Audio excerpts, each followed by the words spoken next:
Game Demo! Alright, so I'm Jon Peters. I'm one of the game designers on Guild Wars 2, and this is a little bit of a underwater combat demo. I'm playing a Necromancer right now, so I'm going to start off just turn around and fighting on some land so you can just kind of see how, just to contrast the differences, I'll just fight one creature here. So one thing about the game, you see their skills are tied to your weapons, so underwater a lot of these weapons don't make sense, and what we try to do is figure out what can we do to make our underwater combat feel different and feel like it still obeys the rules of our game. So what we did is we created different underwater weapons, and what these do is let us design a whole new set of skills that make sense for underwater, taking advantage of the Z-axis, utilizing all the stuff that makes underwater combat more interesting. So that's some land combat. So you can see I'm holding an axe, and if I run into the water, one of the first things you'll see is we have this surface swimming mode, so I can just kind of swim along on the surface, minding my own business. I can pop back onto the land, and when you're ready to go underwater, you kind of just turn, and when you reach a threshold, you just kind of submerge underwater. And you can see right here my skills on my skill bar have changed over. I've got a new weapon. This is a spear that's on my back.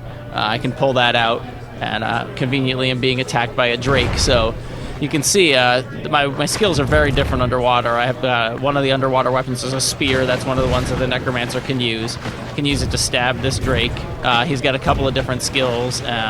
One where you can kind of spin around and do a big AoE attack. A big life-stealing buff that I can put on me, and then some different kind of stabs and throws. This is a way I can pull a guy to me and cripple him. I've actually now been attacked by a number of drakes, so I'm gonna concentrate on fighting them for a second here.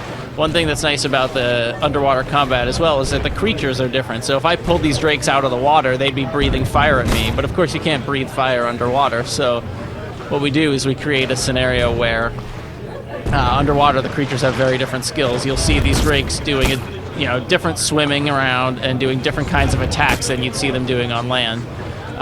One of the big drake attacks underwater is a big swooping spin attack that I'm about to trigger from this brood mother. I'm actually fighting a big drake boss right here. So there she goes. She's swimming off, and then she comes back, whips her tail, and you can see she stuns me. I'm low on health, so I'm going to use my healing skill. So I can now switch over to my other weapon set. This is our castery weapon set called the Trident. So under here I've got skills that create a bleeding area.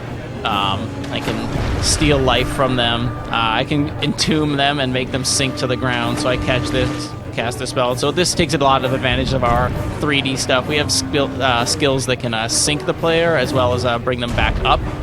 So those are called floating and sinking, and they kind of take the place of some of the things we do on land. So you can see the underwater environments are all very different and recognizable as underwater. All these leaves coming down, and actually as the broodmother moves, you can see her moving these tangled vines that are under the water here.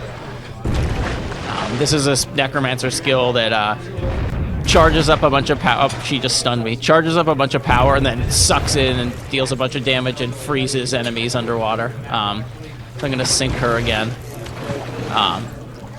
This is going to take a little while because it's a boss fight. So one of the most important things, which I was going to say first, but I'll get to now that I had some creatures to deal with, is, for us, a lot of games underwater, it's a lot about breathing and breathing monitors, and there's really nothing fun about breathing. It's mostly just a tedious thing that you have to pay attention to. And so what we've done is we've kind of removed that. I'm going to pull up my hero panel. I'll try and escape this broodmother so we don't fight her the whole time. In my hero panel, you can see there's a underwater equipment piece called your aqua breather. It's your underwater breathing apparatus. So I'll pop out of the water for a second to get away from her. Oh, so yeah, see, she came up on land here, and you can see she's breathing fire, and it's like the battle has completely changed. So the underwater breathing apparatus allows you to breathe anytime you're underwater. So you just go under. You don't have to worry about dealing with different attacks. You don't have to worry about what's going on with whether or not you have enough breath to survive underwater. So I can just pop back under. Don't have to worry about my breath at all. So of course, when you're fighting a big creature like this, on land we have what we call the downed state, which is when you run out of life, your character is lying on the ground and can kind of fight to survive and come back. If you kill something, it'll get back. We didn't really think that it made sense to be lying on the ground underwater. So kind of what we did is that when your health hits 0, you go into what we call a drowning state. They knock your breathing apparatus off, and you are slowly losing life as you have a little time to either kill something to come back by having an ally come to you and res you, or as I'm going to show you right now, because they're about to hit my health low enough, what you can do is you can actually, in the underwater, res yourself by, it says swim to the surface. So I can make my way up to the surface, and it may be difficult with creatures hitting me, but yeah, you can see I can swim to the surface, and because I was just drowning, that it lets me to catch my breath up here and, then dive back down and continue fighting. So underwater's a little more forgiving in that way too. Obviously there's a lot of things you have to deal with the Z-axis, but it kind of lets us, allow players to just kind of get down here and enjoy the content that we've built down there. There's a lot of underwater content in the game, especially because of the depth. It takes up a lot of space just because it's a 3D environment, and so there are places where you can literally swim down for 45 seconds, a minute, down into these deep, deep trenches in the water, and there's events going on down there, and vendors, and whole cities of different races that live under the water. So the Necromancer has his special Death Shroud ability. He also has this ability underwater, and he can use it to do this, to kind of perform as kind of a secondary health bar to make him more durable, as well as just give him access to some different skills.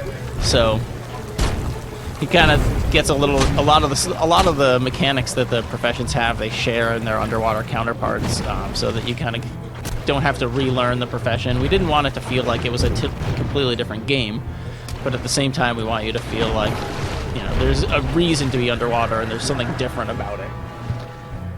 That was kind of the introduction to underwater. Now we're going to kind of tour around, swim around, and just kind of get a look at what kind of stuff is under here, and just see the environments and the different creatures. Actually, if you get a close-up of the face, you can see her breathing apparatus with the bubbles coming off, and it's pretty cool. So this is the casting weapon Trident. There are 3 underwater weapons. The other one is a harpoon gun. Necromancers cannot use that weapon, however, so they go between tridents and spears. The utility skills as well, some of them work underwater, some of them do not, and it kind of just depends on what you have. So if I go back up to the land just really quickly, you'll see on land I have these utility skills set up, and I've got a Bone Fiend and Plague Signet. But what we do is underwater, when you dive, we let you kind of set your skill bar differently. So this skill I wanted to keep, but underwater I wanted to use this other utility skill, Blood is Power, if I want to, which it lets me change this skill, but without conflicting with the choices that I've made on land. So, all right, so I'll just kind of swim around. This is a big giant fish, one of the cooler looking creatures under here. These guys are neutral, so they won't attack you unless you attack them. I particularly love their eyes. So. There's drakes up here that I want to try and avoid, since we've seen a bunch of those. And we'll kind of make our way through this area and just kind of get a tour first before we fight some more stuff.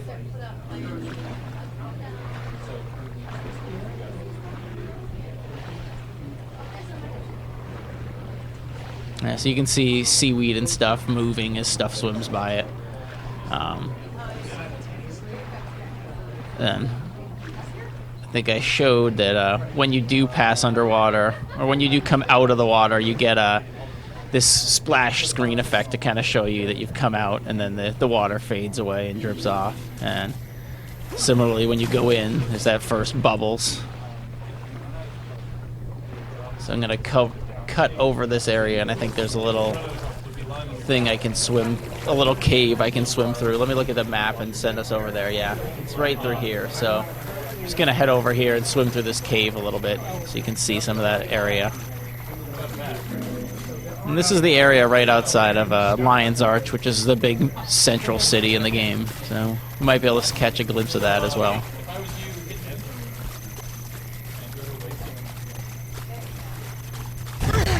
you go. Oh, try and avoid these guys. Here we go. Alright, so here's some big fish. Other fish.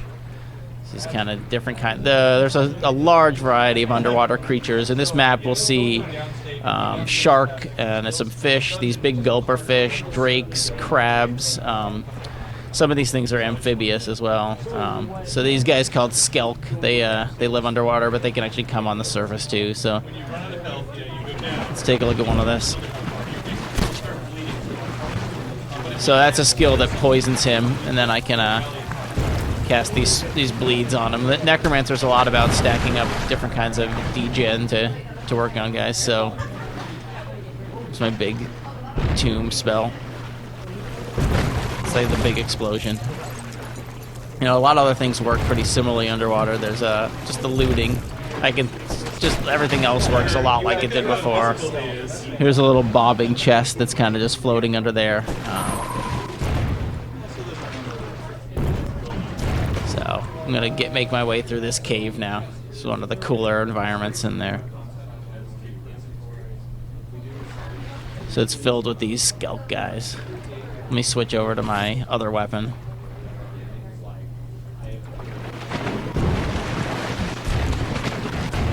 So for him, the spear, he uses a little bit like a short-range thrown weapon, just because, you know, necromancers aren't necessarily about hitting people with stuff. So he has he imbues kind of some of his magic into it. So he has a special barbed spear that he can throw and cause bleeding, or this crippling spear that he throws that will pull the guy towards him when he throws it, and then cripple the guy so that he can keep him nearby. So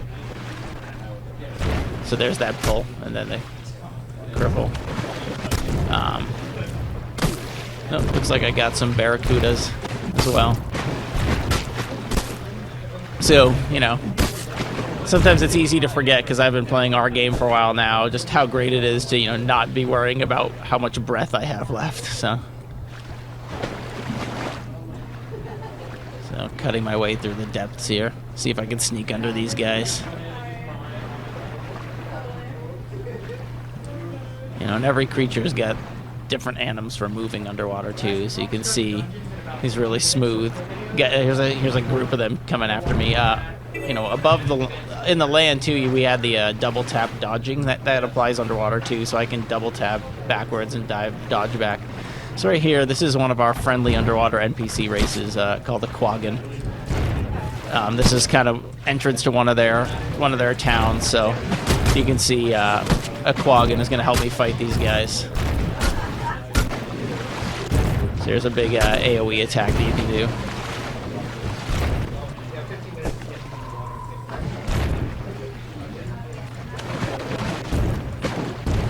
So there are dynamic events under here as well as things that you can do to complete for scouts. Just happen to not have bumped into one yet. So this is a Quagan architecture and kind of heading into one of their little villages. You can kind of see. This will open up into a village, and then I think the big lake that's behind there. So these are their homes, which you can take a peek in there. Oh, that's actually some eggs, I guess. This is a Quagan home, so you can kind of get in one of their houses, swim around.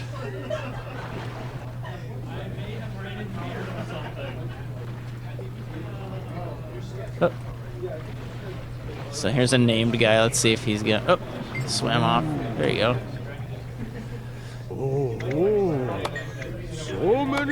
So he's actually telling me that the Ascalon settlement above here is under attack by centaurs, and I can go up there. That event kind of has popped up because I talked to him.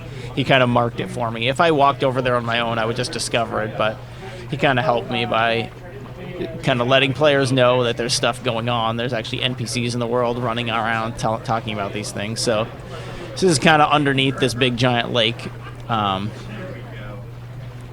These Quagan here seem to be worshipping this statue of one of the old gods of Tyria.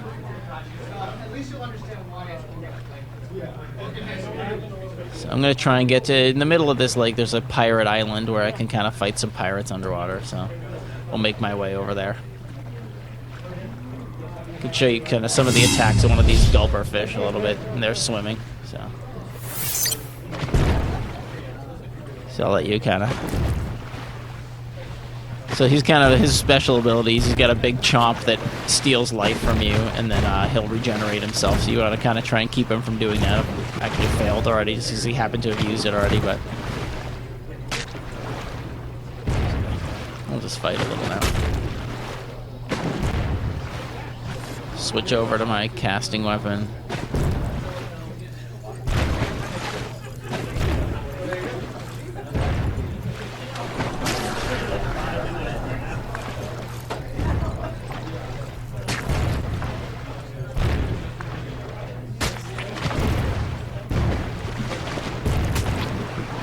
So you can see, you know, especially here underwater where you really want to be moving, the whole being able to cast on the move is really important. And I think every underwater skill basically lets you move when you're casting unless it actually sends you flying forward. So I'll show you one of those in a second. Got to deal with these guys first though. So there you go, that'll like send me to these guys.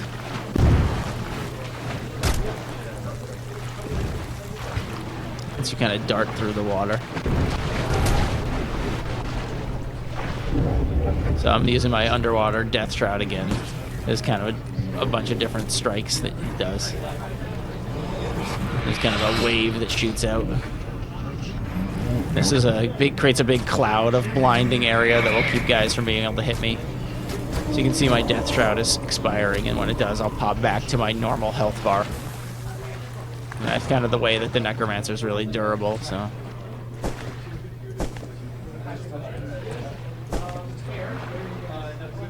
Alright. So I'll show you that darting skill. You can see the icon for it here. It's this current... Oh, hang on. There's a guy right in my face again.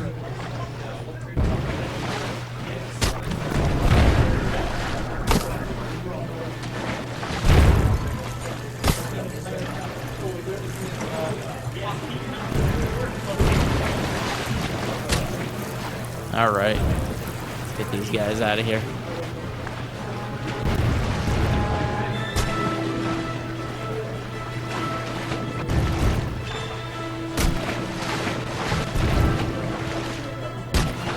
A lot of it is about taking advantage of your height, so being able to push guys down, push them up is really important to us here.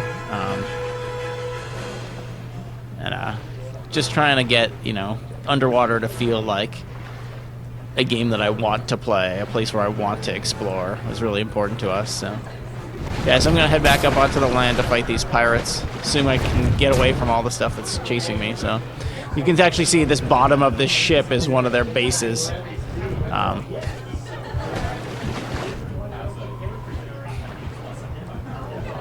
So you can see pop out, and this is part of the pirate base right here. This is their little homestead. Oh, got that guy still on me. So you can see I'm gonna try and pull him onto the land with me. So these pirates have these big giant turrets that guard their area. So if you come too close, you can see the cannon fires at me. So need to get out of here. So one of the things about swimming on the surface is it's dangerous because you don't have any skills available to you, so kind of encourages you to go underwater if you want to try and heal or anything like that. So here I am up against these pirates. Finish off this area a little bit. Maybe summon some minions. This will probably not go well since I'm fighting 4 pirates, but we'll find out. Oh, they knocked me down into the water there. So yeah, that's our down state on land. You can see if you manage to kill someone from this state, you're able to... Oh, they threw me into the water, actually. And try and get out of here. But I think I'm not going to make it. So you can see the pirates followed me in, and they're actually attacking me with their underwater attacks. I was defeated. So the nice thing is, in our game, you can just pull up the map and return to a waypoint, you know, nearby. So here's another one. I can actually, this is an underwater one, or I can pull up to this one that's right across from their island. Oh. Yep, so that was our underwater demo for Guild Wars 2. Hope you enjoyed it. Thanks.